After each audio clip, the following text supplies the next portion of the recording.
Well, good afternoon. I think most of you know me. I'm Lloyd Farrell, the treasurer of the USCS.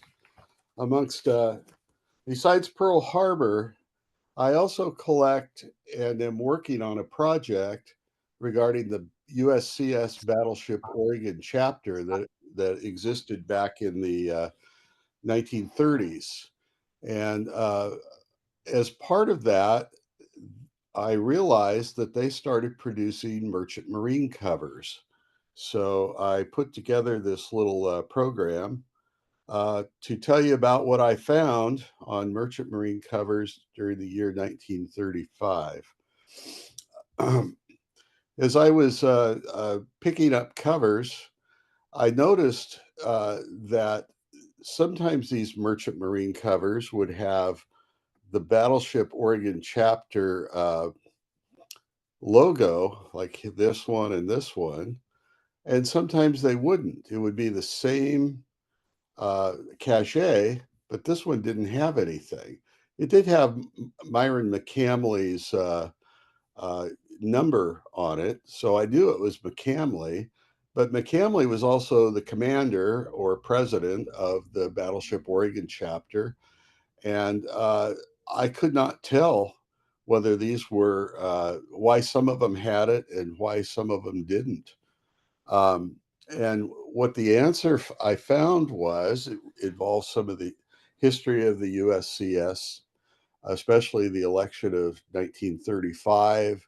During the year, the USCS had a split, and the formation of the ANCS, American Naval Cover Society, was formed. Uh, Believe it or not, these merchant marine covers have a connection to all of that. And I spent a lot of time digging around in old philatelic journals, and sometimes it was just complete dumb luck on what I found or what I discovered. And I'm still finding things. Back in the 1930s, merchant marine covers and Navy covers were about equally popular. One did not really dominate the other. And if you look in the old USCS bulletins and then the logs at the time, you'll see about equal time was spent on each. And that's typical of what I was finding in old philatelic journals and newspaper articles that were talking about upcoming caches. And collectors would send requests for both, and they would track them and get back to the columnists on what they were getting and what they were finding and unique things. They would actually get some critique from time to time. And but my focus here is merchant marine covers in Oregon for what I'm doing. And only a handful of merchant marine covers predate 1935. Just to give you an idea, the first ones were these of the States line for the General Pershing, the General Sherman, and the General Lee, all done by Myron McCamley back in December 32 through February 1933. He was kind of a mover and shaker in the philatelic world here in Oregon. He produced the first naval cachet in the state back in 1930 with the Marine Day cover. He sponsored Rose Festival covers. He did Constitution Visit covers, working under the auspices of the Oregon Stamp Society. He did other naval covers for events back in 32 and 33 and in 34. Not to mention that he was also involved with Airmail Society even before he got interested in naval covers. And after about 1935 is when the first day covers started in. And most importantly for this discussion, he was the foundation of the USCS Battleship Oregon chapter in 1934. He was the commander. Uh, Another early merchant marine cover at Oregon was done by Edward Bryan. He did a series of Lewis and Clark anniversary covers back in 1934 and 35 and 36. And for one of them, he chose to have the cancellation on a merchant vessel, the SS President Jefferson. Um, and I managed to find some copies. Uh, this one and this one, the cachet is the same, but the postmark is actually different. And then it comes in a different variation here. That's the same postmark. And then there's a new cachet. Somehow or the other over the years, there's a stamp got stuck on the front. Um, I guess if I was an expert in removing such things, I could take a chance and do it. But I thought maybe I'd wait for another one to come along someday. Bryan was an important figure also in early collecting history of both the USCS and in Oregon Stamp Society. He founded the Oregon Stamp Society, then he moved to Albany and founded the Lewis and Clark Stamp Society. Sometimes he sponsors things under that Lewis and Clark Stamp Society, and sometimes it's on his own. You may remember that he did some wonderful Constitution cachets during the 1933 visit. I think they're about the best ones around. The other only other merchant marine cover that I know before 1935 was just after the founding of the Battleship Oregon chapter, and for their Thanksgiving cachet, they uh, they chose to use the SS Pershing. And if you remember the earlier slide I show, it also involved the Pershing, the Lee, and the Sherman. Um, those are all states line ships. McCamley kind of formed a good relationship with them in carrying these cachets. So this was the Thanksgiving cachet they did for 1934, and the design was done by Elbert Hannaford, who was a chapter member at the time. He was a draftsman for the city of Portland. They used that same cachet image with variations over the many years. They were still using it in the 1970s later on. And you get a good look at the berth at Portland rubber stamp here. Just as a quick mention, when the Battleship Oregon chapter did the Thanksgiving, Christmas, and New Year's cachets, they often chose unusual ships. They chose the Nitro for their Christmas one and the J. Fred Talbot for their New Year's. The following year, they used Argonaut for one of them. Just kind of unusual ships. They were trying to show some variety instead of just using standard Navy ships. Um, what I also found after research is that in 1935, in the first half of them, it was McCamley himself who was producing these cachets. And the Battleship Oregon chapter was focusing more on naval ship covers. But it isn't really obvious who's doing the cachets because they use the same images and there's some overlap in the cancel dates. And when you go to the newspapers or the journals that are announcing it, they always say, "Oh, McCamley is the head of the Battleship Oregon chapter," and so it becomes a little confusing whether this is a chapter project or whether it's McCamley himself. And I did finally figure out that it was McCamley himself for the first half. In the second half of 1935, as you'll see, it's now the Battleship Oregon chapter doing the Merchant Marine cachets. I did a little special study to figure this out because Merchant Marine projects are a lot different than Navy projects. And the mailing date and the cancel date are often weeks apart. And when you look at a cover, all you have to look at is the cancel date. Well, it might have been put on the ship months ago or weeks ago, and there was no way to tell, especially since the dates overlap with covers that have the chapter rubber stamp. I didn't know who was doing what or when it was actually being done. So my first order of business was to figure out when these mailings were done so I could put them in some sort of order.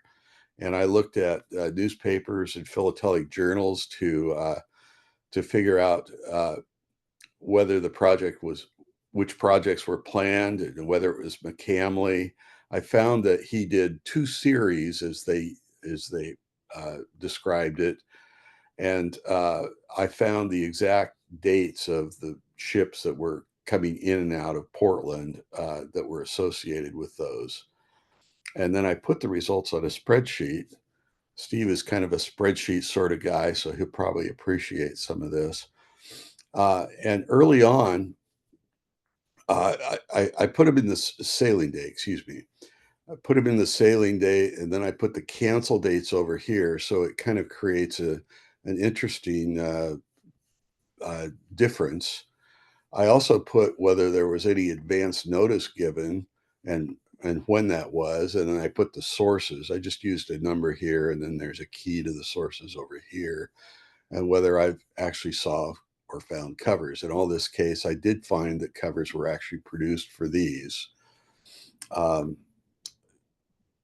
but I think McCamley figured out pretty early that this giving advance notice for merchant marine mailings wasn't the same as when they are going to use a Navy ship. You know, if they're going to have Mother's Day on a Navy ship, it's always canceled on Mother's Day. It's pretty simple. But when you're putting a batch of covers with a captain of a maritime ship and you give him instructions to send it when you reach Yokohama or something, you never know what it's going to be dated. Uh, and the other problem is that merchant marine ships don't always come in when you think they're going to come in. Schedules get changed, ships get swapped out, um, all kinds of things can happen, and they did happen. Um, so early on, I found that they were trying to give advance notice like they did for regular projects, but as you'll see, that kind of changed.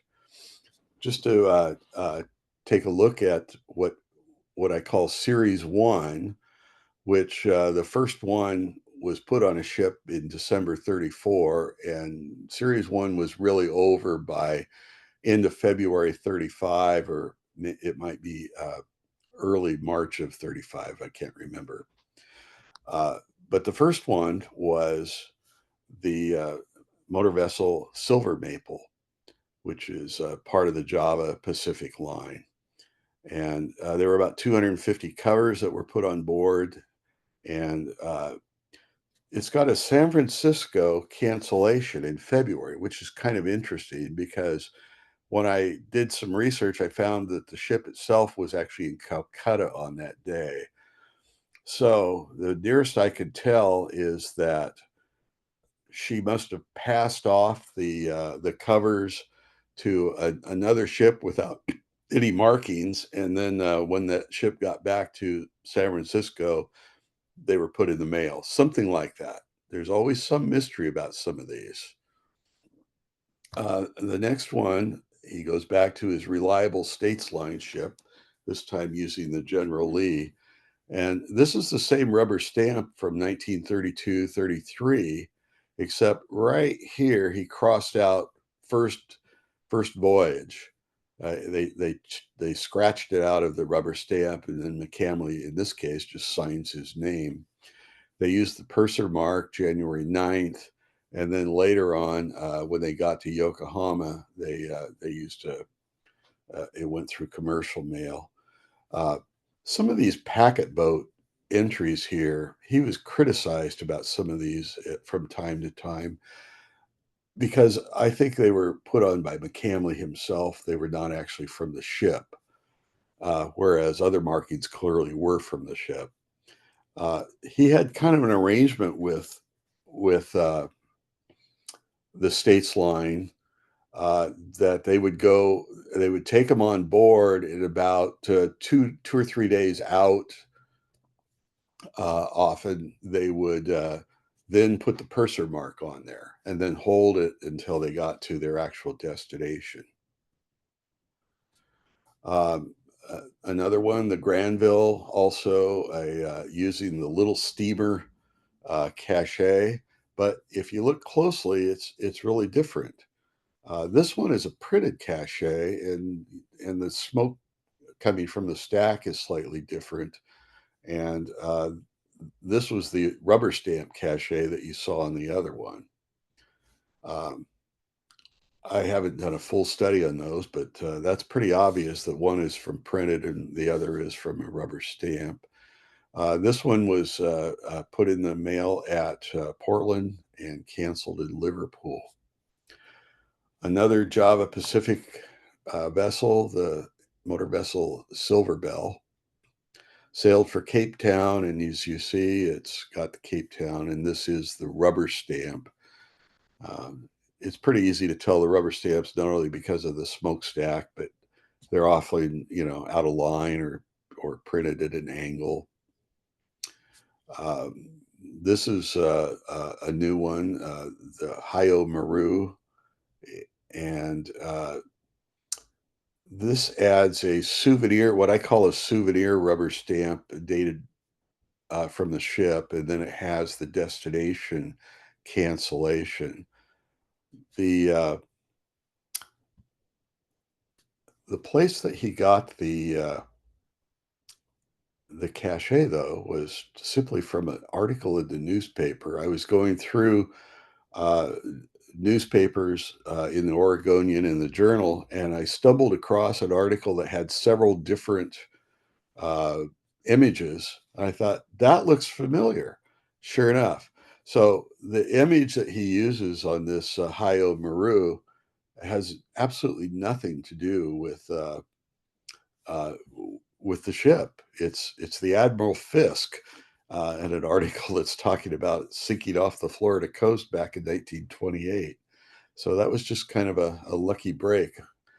It's probably the same thing with the Hardanger cache here. I haven't found the source of it, but the Hardanger was not a sailing vessel, and but this was a project from Series One, done pretty early. It took about 3 months to get it back, and it was postmarked at Trinidad on the way to Buenos Aires.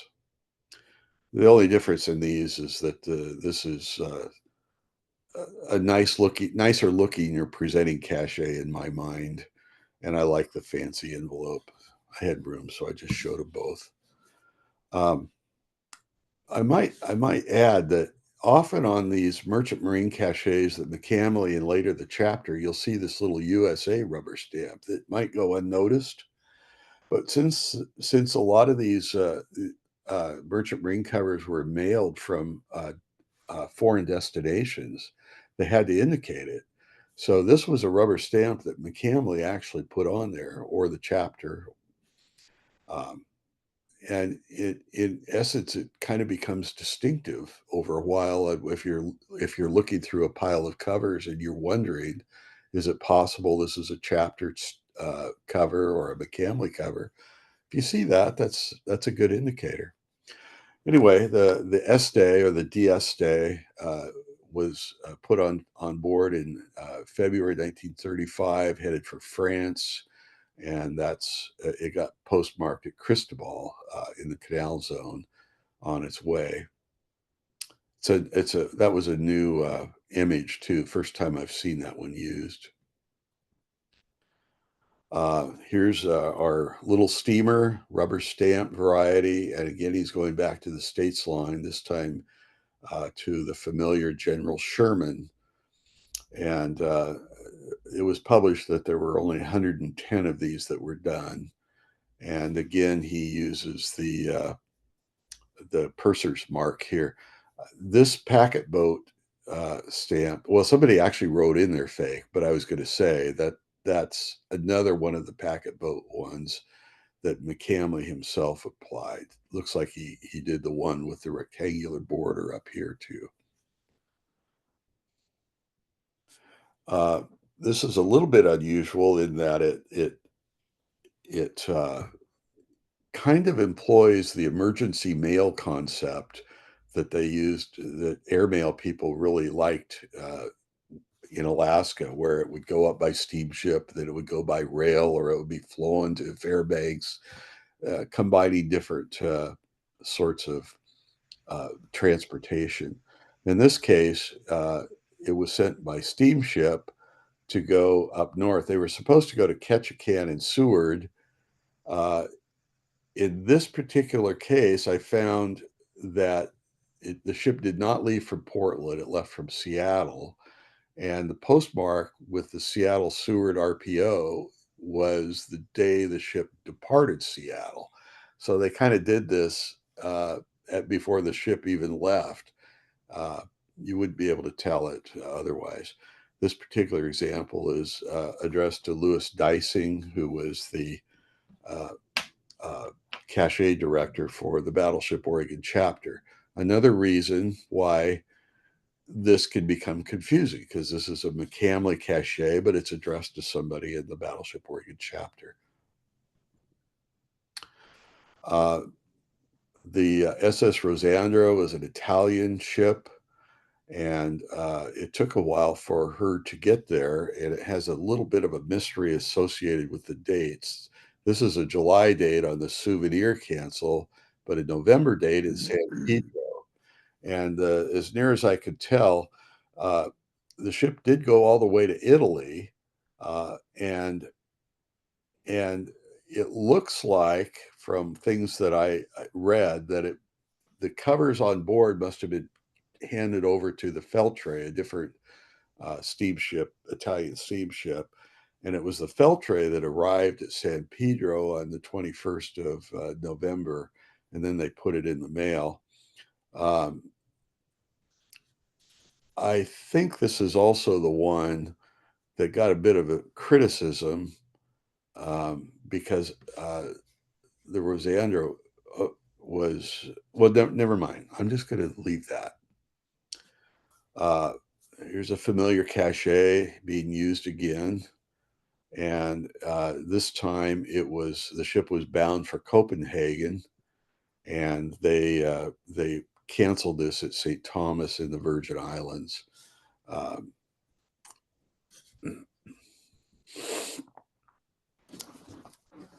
Now, those were the covers that were associated with the first mailing. McCamley continued what he called Series 2 mailing in late March 1935.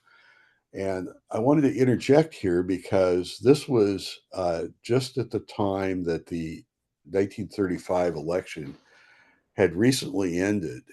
And it was a really hotly contested election between Marshall Hall, who was chosen, the hand chosen representative to be president by York Burdell, the founder of the USCS, but he was running against D.C. Bartley of Seattle. And Bartley won the election just barely. And there were a lot of things that went on during the election, often published in some of these journals, really ugly stuff. But immediately after Bartley was elected as president, uh, Marshall Hall broke away and he and some others formed the ANCS. And a lot of people went with him. It was a really tough time for the USCS. McCamley in Portland and Bartley in Seattle were apparently pretty good friends and were on board with each other. And only one member from the Battleship Oregon chapter even joined the ANCS. And since you guys all have your mics muted, you're probably wondering who that was. And I guarantee you've heard of it. William Linto. Linto became, for a while, he was a member of both. And when he started making caches in mid 1935, April, May 1935 were some of his earliest. He actually still showed the USCS and the ANCS number. And by the end of the year, he was only using the ANCS number, became the sole representative ANCS in all of Oregon, as I recall. Anyway, in the election that ended, McCamley had run for the position of director, but as people left the USCS, it included some of those who had been voted directors. There were other people who were on the ballot that decided not to accept the position. And so McCamley went from down in the line someplace to actually be an appointed director. He was one of the 5 directors because of the result of this election, and he also continued to make these merchant marine covers. We're talking around March here, and which were really popular. But 3 months later, as you'll see, he really had to stop. They were popular, but he just couldn't do it anymore. He had a lot of irons in the fire with other organizations besides the USCS. So the Series 2, which I can list here, uh, was the last ones that McCamley did personally. One thing I noticed is all of a sudden, was there advance notice on some of these? Yes, but here's one that didn't. Here's another one. Here's another one. And I think this is part of the process, learning process of merchant marine covers, that it didn't always pay off to advertise them because things could just go south sometimes. Uh, Here are examples of Series 2. This was a new cachet that he introduced with the motor ship Portland, which really had nothing to do with the city of Portland, except that he put on readings from the Portland, Oregon. Um, and interestingly, the cancel itself is from Portland, Oregon. And I don't know why.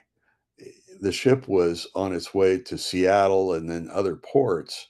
And my guess is that the captain or the purser or whoever he was negotiating with uh, agreed to put this rubber stamp on the covers, but didn't want to carry them anyway. And McCamley had to do something, so he got them canceled in Portland.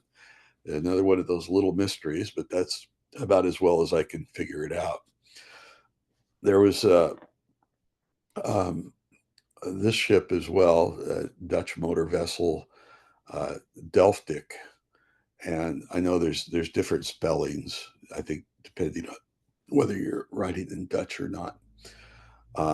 And the cancel is from Liverpool upon arrival, but the back actually has a little explanation here too, because as part of the project, they said that it was going to be carried on the Delftic and then on the Dretchdick as part of it.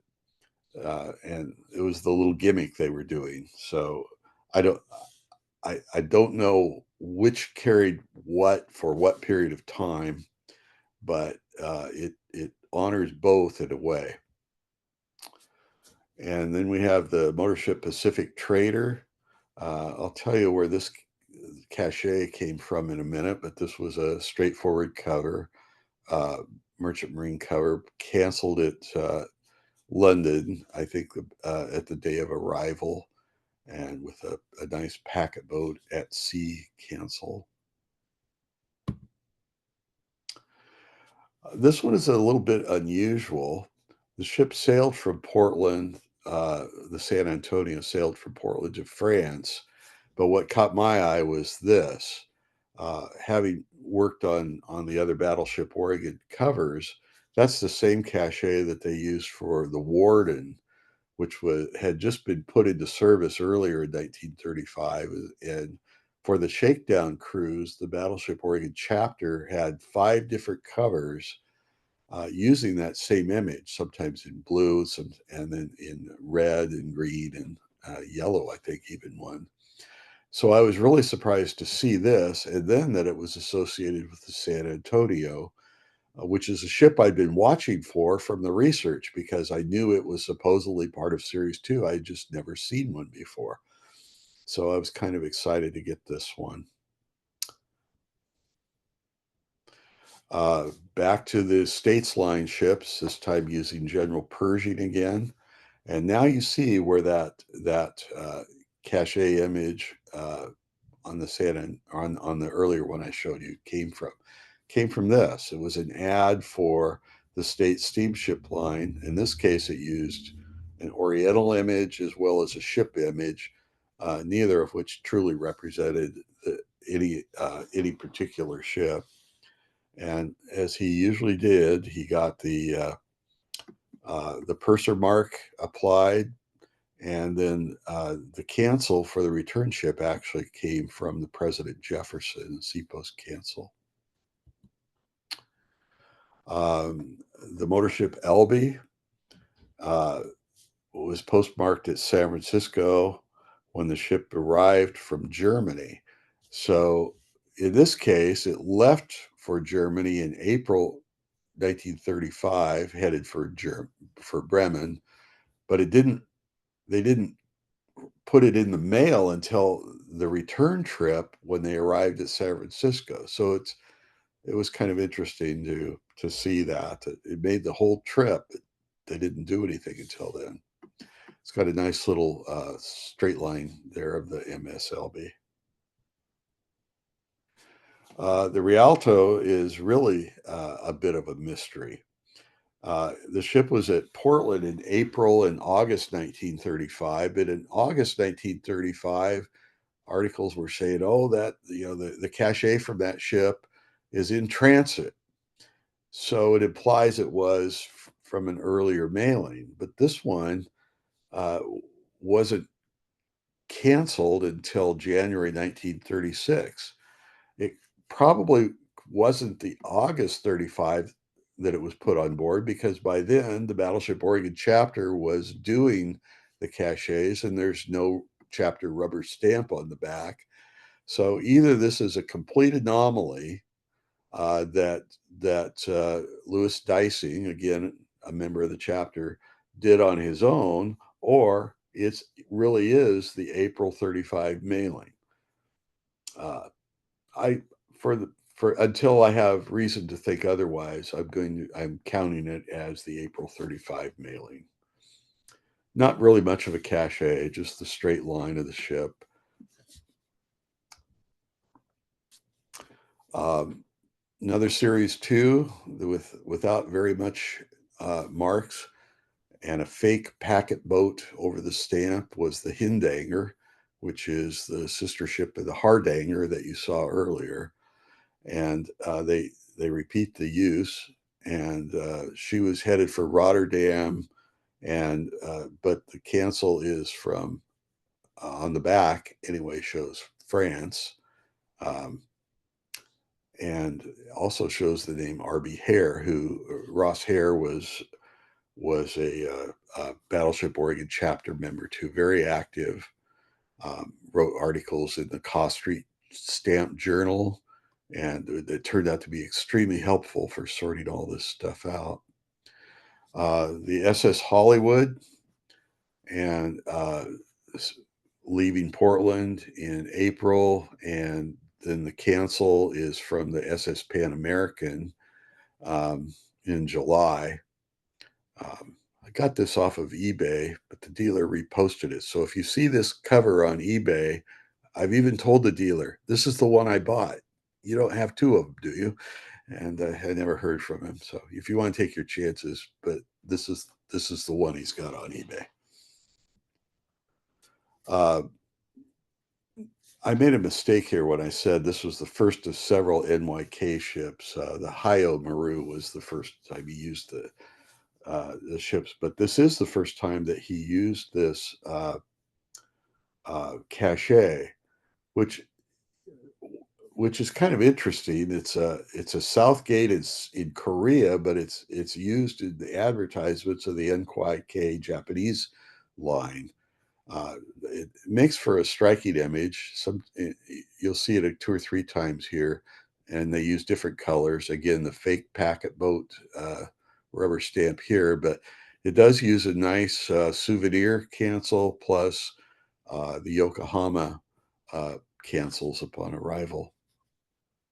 And then again, by now I was thinking maybe he used an ad, so I went looking for NYK ads, and sure enough, there it is.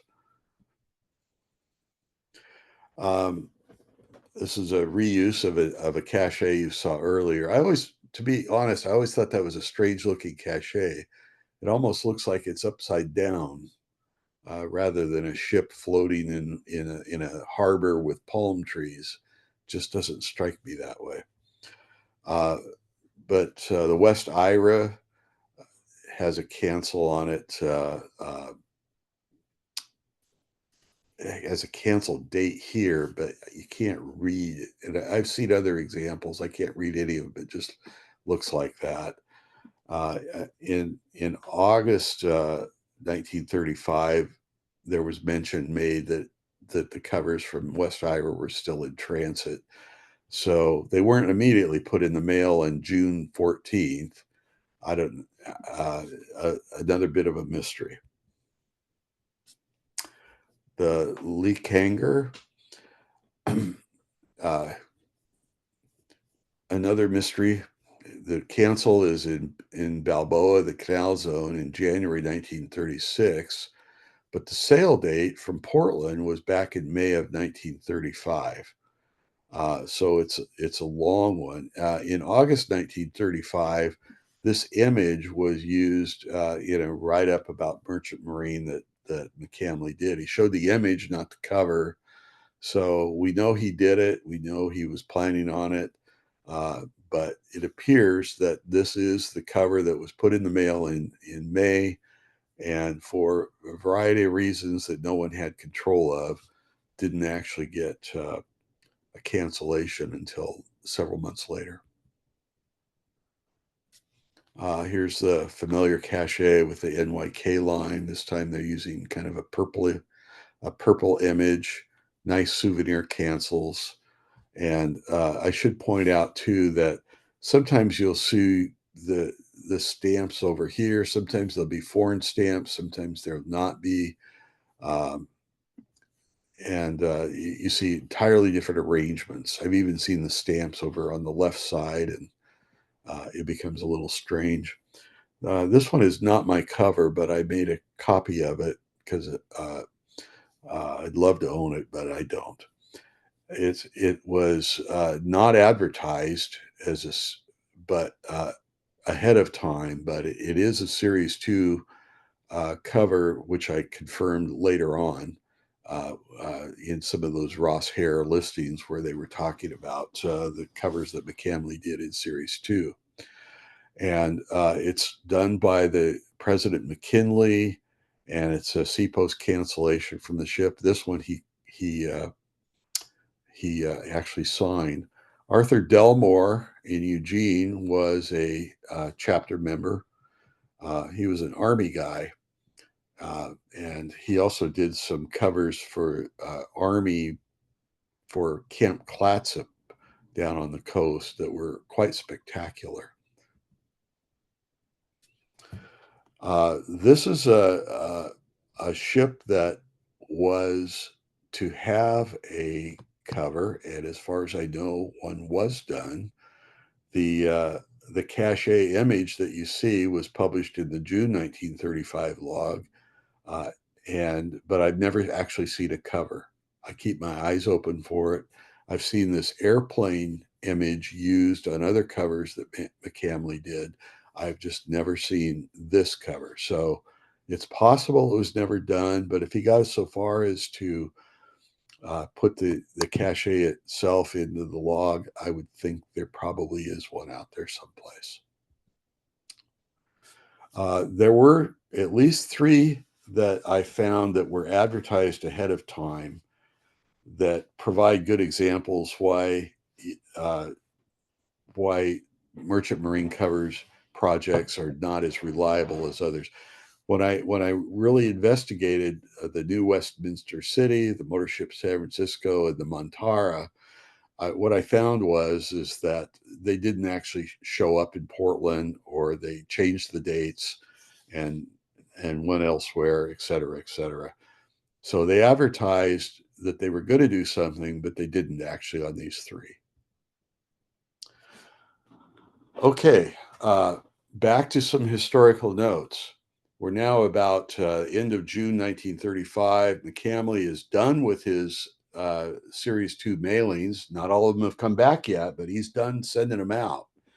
And that's supposed to be the end of it. But again, uh, his cover service for this was really popular. Uh, and as I put on here, Bartley had a brilliant idea. And he got the approval of McCamley. He also got the approval of the Battleship Oregon chapter. And he appointed McCamley as the national director for the National USCS Merchant Marine Cover Service. He's not head of the Merchant Marine Division of USCS, but he is of the cover service. And the Battleship Oregon is designated as the official sponsor of the cover service under the direction of McCamley. So, beginning with early August 1935, the Battleship Oregon chapter starts the new series of Merchant Marine mailings. The covers now show the Berthoud Oregon rubber stamp on the back. And as I said, there were originally thought there would be 10 in a series, but it actually didn't turn out that way. It kind of was never a beginning or an end of any series. It was kind of became a free for all. Here are the ones that I call them Series 3 for this purpose because it was the continuation of the Battleship Oregon chapter now doing these. And when you look whether advance notice, most of these don't even have any advance notice. Uh, and they started encouraging instead what they call advanced future mailings. Send us a bunch of covers, and the next project that we do, we'll have a cover on hand and we'll send it to you. So you really had no idea what you were going to get. And they were still doing the ships out of Portland, Oregon, which became an issue over time because people weren't interested around the world. They weren't just interested in Portland, Oregon ships. They were interested in all kinds of things. So eventually that changed, but not yet. The first one that they did was of the Dorothy Alexander. It's a new cachet image. Now you see the Berthoud Oregon Portland rubber stamp. Dicing usually put his rubber stamps on these as well. And so this was the first merchant marine cover, but it was also the last trip of the Dorothy Alexander to Portland because the company went out of business. Here's a familiar looking cachet for the motor ship Pacific President, the British ship that regularly visited Portland. And the cancel is from Glasgow on the date that she arrived there.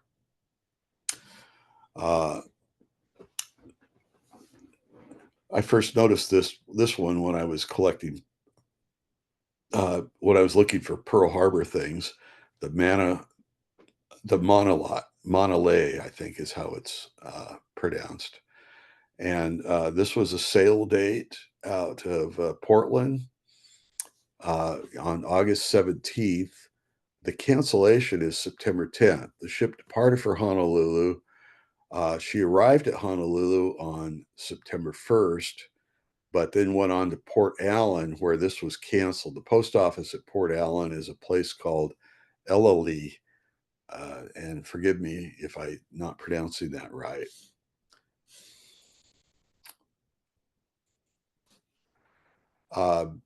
Admiral Y.S. Williams, another regular visitor to Portland.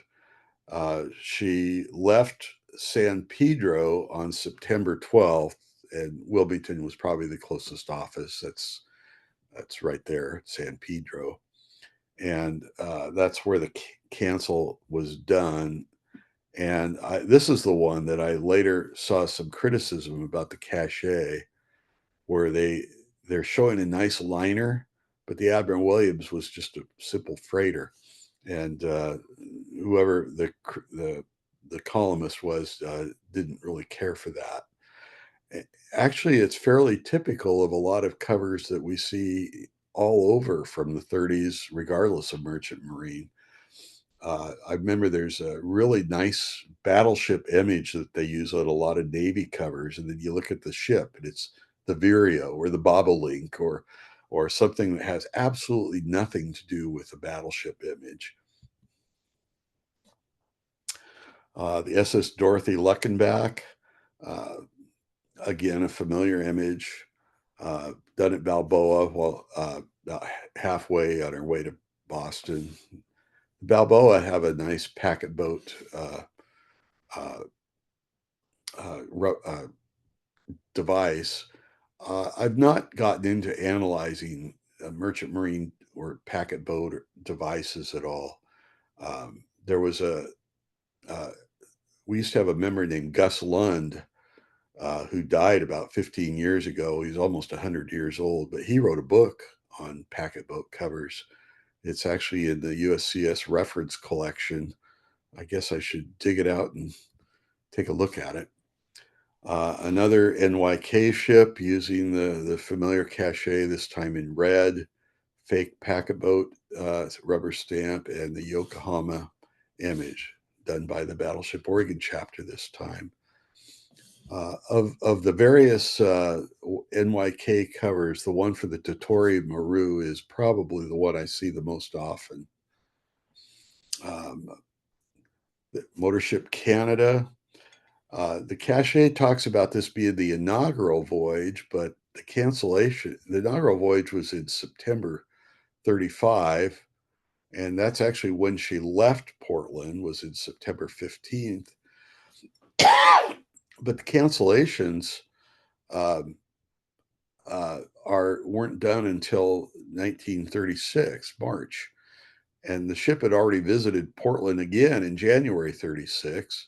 So the question is, were these put on the ship in the first visit, which really truly would be the inaugural voyage, or were they put on the ship in January, which would account more clearly for why the cancels are March?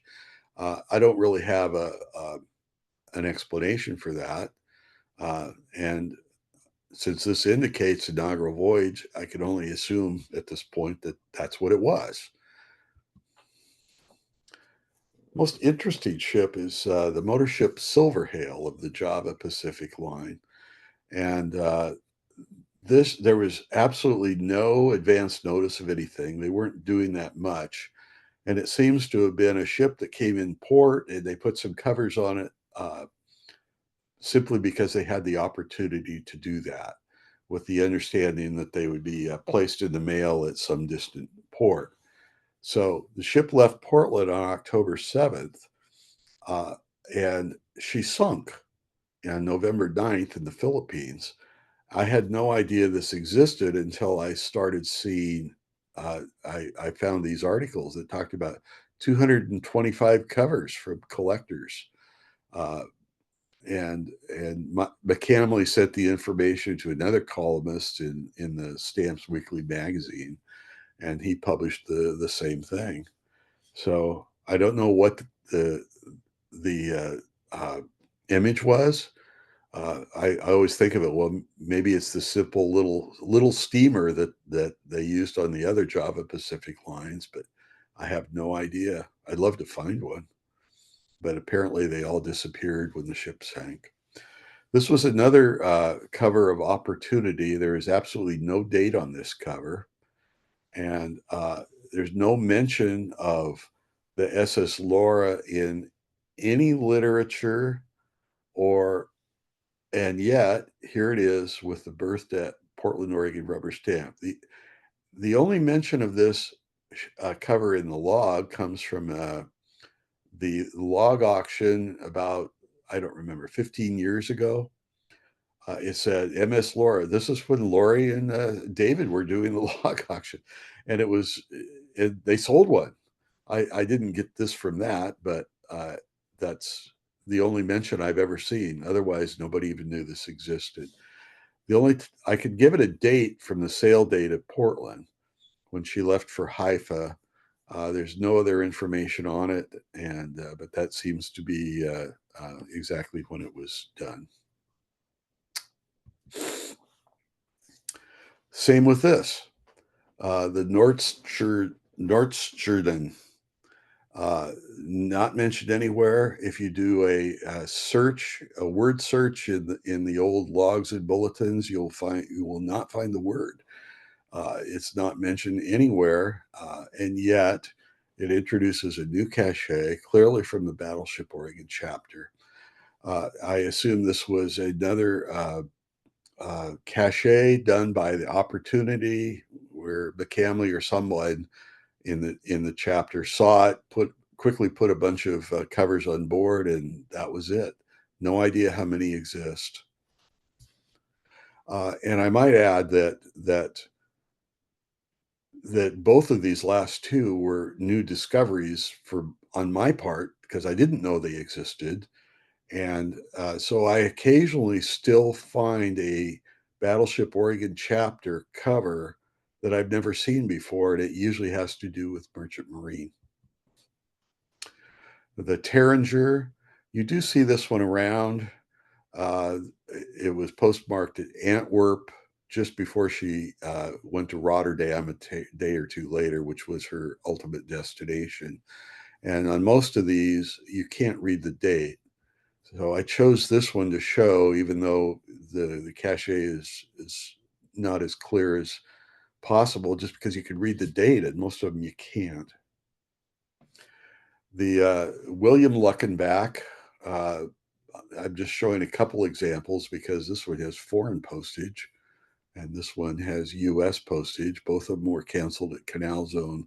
There's probably some illegal postage on one or both of those. I don't know.